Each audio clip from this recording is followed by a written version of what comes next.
Biarra aqui tava um projeto de Cultural Exchange Program.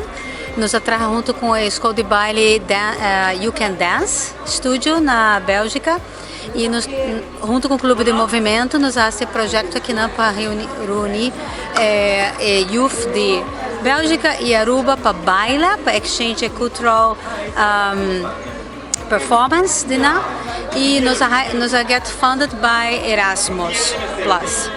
Quanto gente a participar? Quantos membros de vosso clube? Nos arraia 30 integrantes do Clube de Movimento, aluno com staff, com os maestros, e também na Bélgica mesmo amount 30. Diferente idade, diferente arte também se minutos era posso a disciplina que é apresentada e o qual tem coreografia.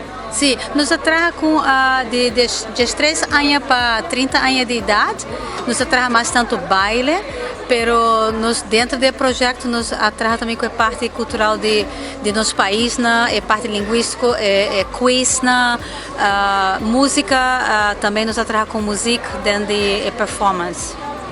Importante para formar parte de projeto aqui maneira intercâmbio cultural parte de Erasmus é relevante também para jovens e vosso clube de movimento por participar nisso aqui. Sim, para nós está muito grande porque até para mim que nos arraia funded para projeto assim grande, mas tanto para a Europa. Para nós muito tava uma experiência única, nos mester proof hopicos. Mas tanto também capacidades que nós temos para do meio com projeto assim grande de duas bandas, pero a experiência de duas escolas, tanto a escola de You Can Dance tem 20 anos de existência, o Clube de Movimento trabalha 25 anos aqui nos arraia bom response de Erasmus Plus e agora nos dá essa aplicação. O que também sucede mas compreender que parte de intercâmbio também está com a Bélgica também ser reconhecido com a Aruba.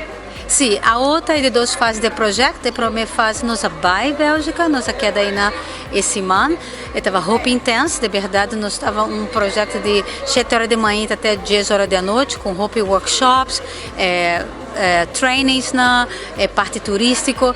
A Bélgica também bem, tá em Mescos, também tá semana, e chega dia 6 de agosto aqui na Aruba, e também back dia 3, e Mescos também passa, nós trabalhamos nos workshops, nós também tem uma apresentação na Casa Cultura, que é mais importante para nos ver que é apoio da comunidade de Aruba, para bem apoiar, da mesma forma que nos raia público é caloroso para nós ter Aruba também para dar apoio e dar bombini na grupo que está bem de Bélgica ou para baila e demonstrar que não tem a que por raça.